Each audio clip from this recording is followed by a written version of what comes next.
चलिए नमस्कार, मैं सोनू कुमार, मेरे YouTube चैनल द्रोणाचार्य में आपका स्वागत है। आज मैं फिर से जो 12वीं क्लास का इतिहास का पहला चैप्टर जो सिंधु घाटी सभ्यता चल रहा था उसकी ये छठा पार्ट है। इससे पहले हमने 5वां पार्ट तक बना दिया हूं और जो कि आपके जो YouTube चैनल है उस पर अवेलेबल है। ठीक है, आप जो भी बच्चे आप लोग देख रहे हैं आप बारी बारी से पूरा तरह से देखिए। आपको इस चैनल के माध्यम से हम जो भी पढ़ा रहे हैं आपको बोर्ड के में एग्जाम में अगर सेम क्वेश्चन सेम ऐसा ही रहेगा, नहीं आएगा तो आप हमें बोलिएगा। इसलिए आप जो है कि जो भी बोल सकते हैं, क्योंकि हम जितना भी होगा एनसीईआरटी पूरा हम कंप्लीट इसमें करवा रहे हैं। आपको कहीं पर जाने की जरूरत नहीं, कुछ करने की जरूरत नहीं, आपको सिर्फ देखते रहना है, लिखते रहना है, पढ़ते रहना है।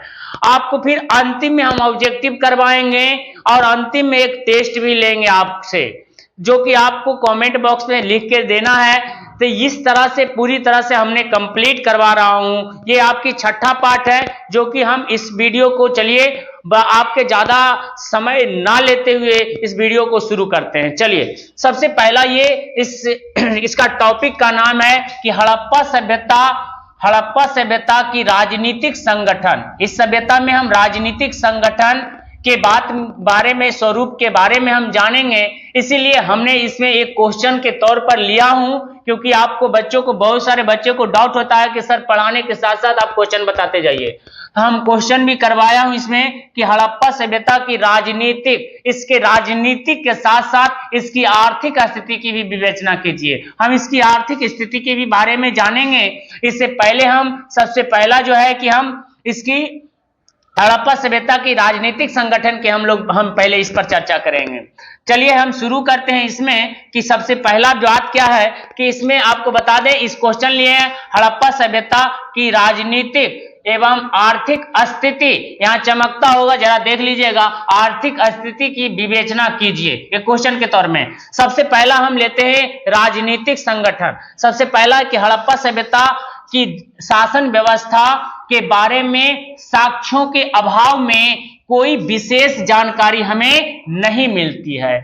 उत्खनन मतलब खुदाई के दरमियान में इसका परिणाम स्वरूप जो भी साक्ष्य हमें उपलब्ध है उनसे इस सभ्यता के सभ्यता के राजनीतिक स्वरूप का अनुमान भर ही लगाया जा सकता है। आप देख सकते हैं यहां पर सिर्फ और सिर्फ इस सभ्यता के हम अनुमान ही लगा सकते हैं। इसकी पूरी जानकारी मतलब प्रमाणित नहीं हुआ है, सिर्फ हम अनुमान के आधार पर इस सभ्यता की जानकारी की राजनीति के बारे में हम लोग लगाते हैं।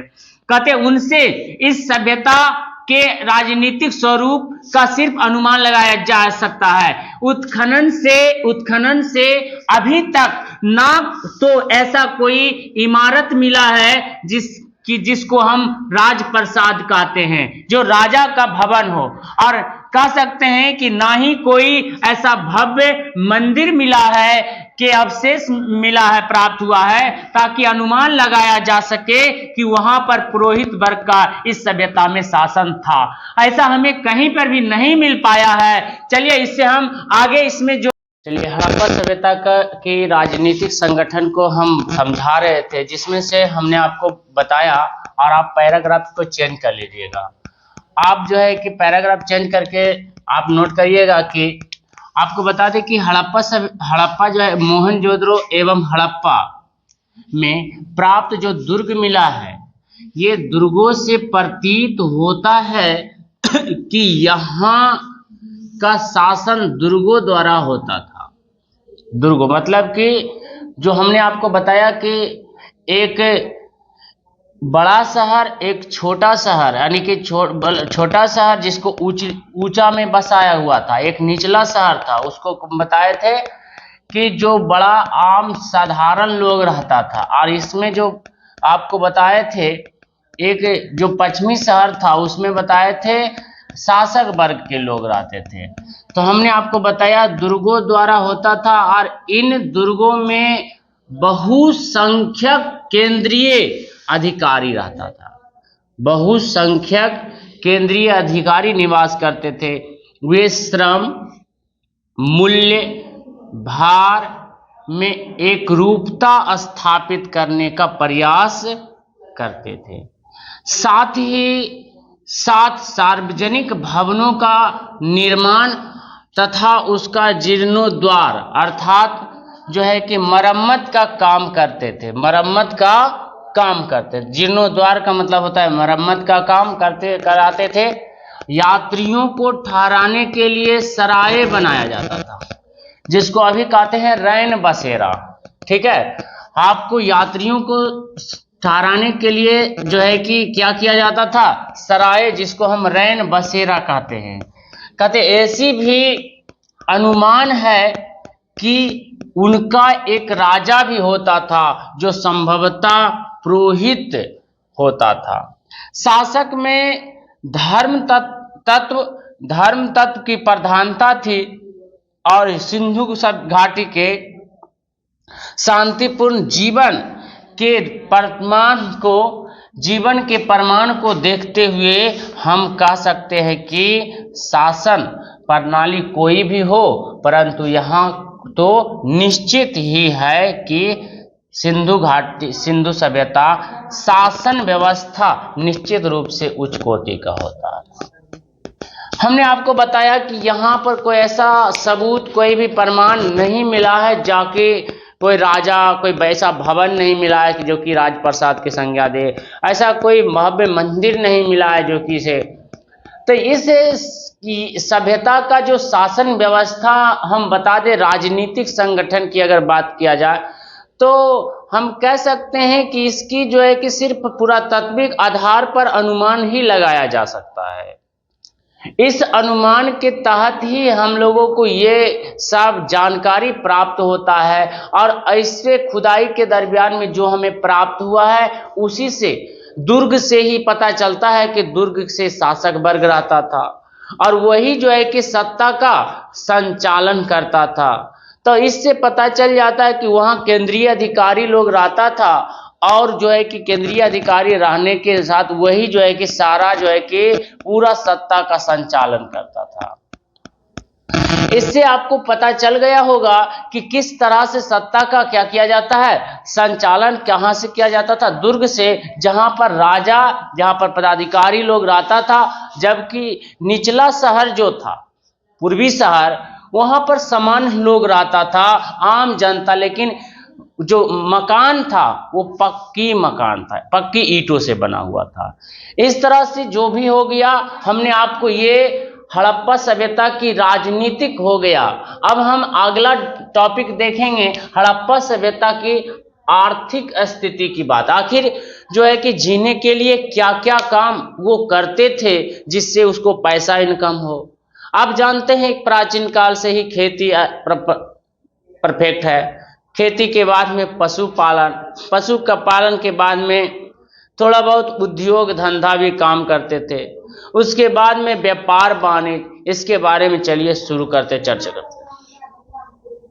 इसमें हम लोग जान चुके थे कि हड़प्पा सभ्यता की राजनीतिक जीवन के बारे में हम लोग जान चुके थे। अब हम इसमें आते हैं हड़प्पा सभ्यता के आर्थिक जीवन।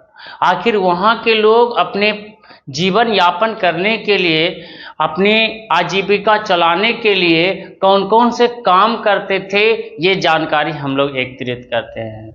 चलिए, हम सबसे पहला है, इसमें हम जान रहे हैं कि ये हड़प्पा सभ्यता के जो आर्थिक जीवन है, इस जीवन के मूल्य क्या है, मतलब कौन कौन से काम हड़प्पा सभ्यता के लोग करते थे। कहते हड़प्पा सभ्यता से जो प्राप्त साक्ष्य मिला है, साक्ष्यों से वहां की अर्थव्यवस्था के उन्नत स्वरूप की झलक मिलती है। बहुत ज्यादा डेवलप था और जिसे हम निम्न बिंदुओं से हम समझ सकते हैं। सबसे पहला है, एक नंबर में कृषि है। कहते कृषि हड़प्पा सभ्यता की लोगों की अर्थव्यवस्था का मूल आधार थी। यानी कि अर्थव्यवस्था का सबसे मूल आधार क्या था, तो कृषि था। तो अर्थव्यवस्था का जो मूल आधार अर्थव्यवस्था का हड़प्पा सभ्यता के लोगों के था, ये कृषि था। अब हम देखेंगे इसी में कृषि, क्योंकि वहां के खेत बहुत ज्यादा क्या था, उपजाऊ था, यानी कि उर्वरता था, के कारण यहाँ अनाज की कभी कमी नहीं होती थी। अनाज की कमी नहीं होती थी। कहते अनाज रखने के लिए भंडार गृह भी था, और कपास की भी खेती यहाँ से होती है। इससे पता चलता है कि हड़प्पा सभ्यता के लोग वस्त्र के लिए कपास का प्रयोग करते होंगे। आपको बता दें इसी में कि मेसोपोटामिया में यहीं से कपास जाता था। आज से ऑब्जेक्टिव ये पूछेगा मेसोपोटामिया में कपास कहां से जाता था, तो आपको बता दें कि हड़प्पा सभ्यता से जाता था, जिसे कि वे सिंधु नाम से उच्चारित करते थे। यहाँ के जो कपास जाता था उसको सिंधु नाम से उच्चारित करते थे। यूनानियों ने कपास को सिंडन कहा है। यूनानियों ने क्या कहा है कपास के लिए? सिंडन कहा। यह आपके ऑब्जेक्टिव में सवाल रहेगा कि यूनानियों ने कपास के लिए जो सिंधु घाटी सभ्यता से जाता था उसका अपना क्या किस भाषा से संबोधित किया? सिंडन। क्या चीज है? सिंडन। अगला है दूसरी, ये तो आपकी पहला है जो कि कृषि सबसे पहला, ये अर्थव्यवस्था का सबसे पहला विकास जो था कृषि था, और दूसरा है पशुपालन। कहते कृषि के साथ साथ हड़प्पा वासियों की अर्थव्यवस्था का आधार पशुपालन भी था। हड़प्पा वासियों का जो है कि अर्थव्यवस्था का आधार पशुपालन भी था। इस तथ्य के भी पर्याप्त साक्ष्य मिलते हैं कि यहाँ प्राप्त मुद्राओं पर अंकित बैलों से विहित होता था कि यहाँ दो प्रकार के बैल मिला है। एक कुब्बड़दार बड़े सिंह वाले बैल मिला है, और एक बिना कुब्बड़ के छोटे सिंग वाले। इससे पता चलता है कि ये सभ्यता के ये जो बैल था कुब्बड़दार बड़े सिंग वाले, यहाँ इस पूजनीय था, बहुत ज्यादा पूजनीय था। इससे पूजा भी किया जाता था इसको, जैसे कि अभी बसहा बैल है। तो इस तरह से ये आपकी रहा। अगर हम बात करें यहाँ पर कि सभ्यता के जो प्रमुख जो जानवर कौन कौन सा था, तो हम इसमें देख लेते हैं। इस सभ्यता का इसी के नीचे ही आप नोट करिएगा, कहते हैं इसके नीचे आप लोग नोट करिएगा, देख लेते हैं, ठीक है। इस सभ्यता का जो प्रमुख, जैसे कि हम बता दें, जैसे इस सभ्यता का प्रमुख जानवर, तो इस सभ्यता का प्रमुख जानवर क्या था? बैल था। बैल के बाद में गाय था, गाय के बाद में बकरी था, बकरी के बाद में हम आपको बता दें, बकरी के बाद में आपको भेड़ भी था, कुत्ता भी था, भेड़ भी था, कुत्ता भी था। उसके बाद में कुत्ता के साथ साथ आपको हाथी भी था, सूअर भी था। उसके बाद में यहाँ पर गधा एवं ऊंट भी था,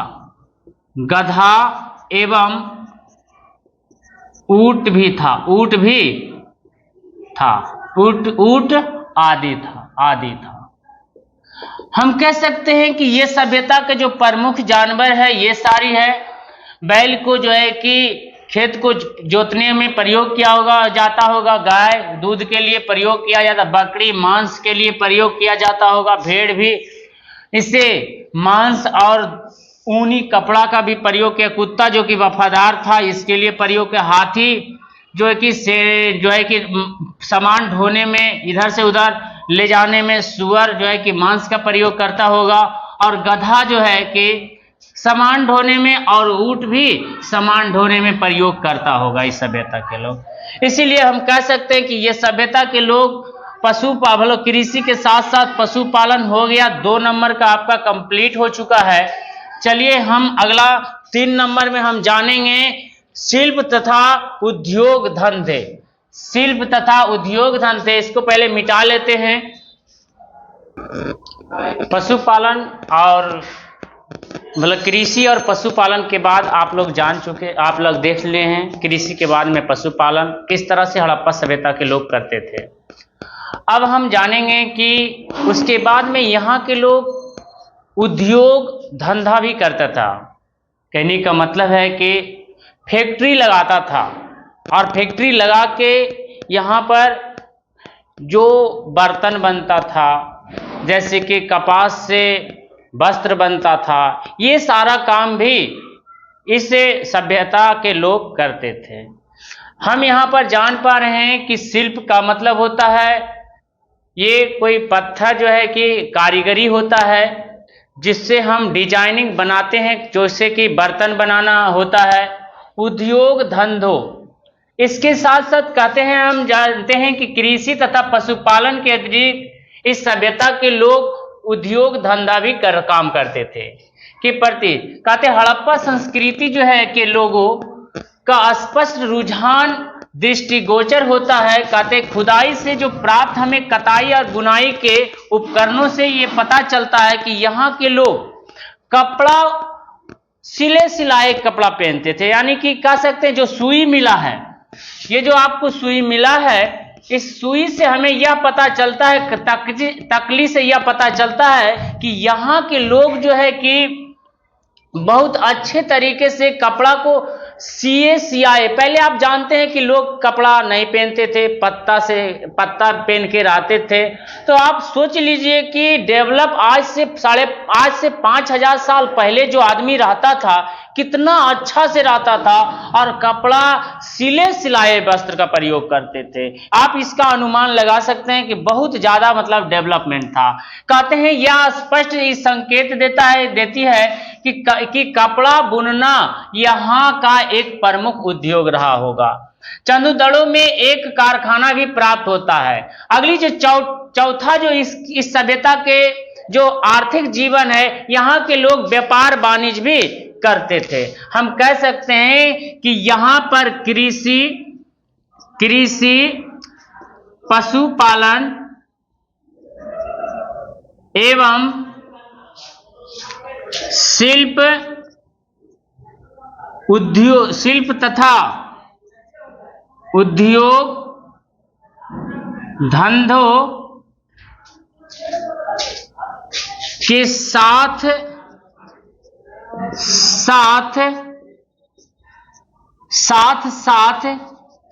यहाँ के लोग व्यापार वाणिज्य भी करते थे।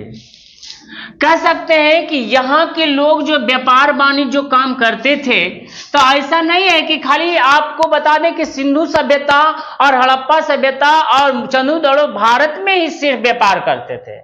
कहते आंतरिक व्यापार के साथ साथ यहाँ विदेशी भी व्यापार होता था। हम कह सकते, इसीलिए हम इसमें लिख रहे हैं यहाँ जो है कि आंतरिक व्यापार के साथ साथ आंतरिक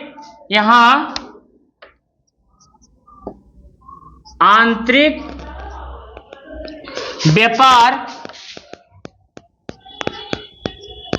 के साथ साथ बाह्य व्यापार भी किया जाता था।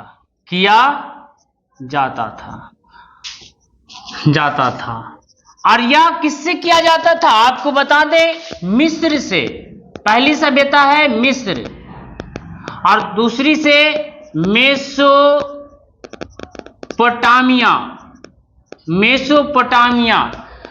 कहते हैं ये समुद्र मार्ग से व्यापार होता था, ऐसा नहीं है कि ये स्थल मार्ग से। तो ये समझ लीजिए कि वहां उस सभ्यता के लोग जो है कि किस तरह से नाव से जो है कि जहाज, पानी वाला जहाज से व्यापार करता था। इतना डेवलप सभ्यता था, इतनी ज्यादा विकसित सभ्यता था। हम आप लोगों को बता दिए हैं। ये आपकी जितने भी था आपके आर्थिक जीवन के जो काम था, क्या क्या काम करते थे, ये सारी हमने आपको पूरा कंप्लीट कर दिया। अब हम नेक्स्ट जो है कि अगली वीडियो में हम आप लोगों को चलेंगे, जो कि इसके सामाजिक जीवन और धार्मिक जीवन पर चर्चा होगा। हड़प्पा सभ्यता के जो सामाजिक और धार्मिक जीवन क्या क्या है, उसके बाद में विज्ञान, प्रौद्योगिकी, टेक्नोलॉजी, ये सारी बारे में हम लोग अगले वीडियो में हम लोग चर्चा करेंगे। इसलिए आज का सेवा यहीं तक। जय हिंद, जय भारत।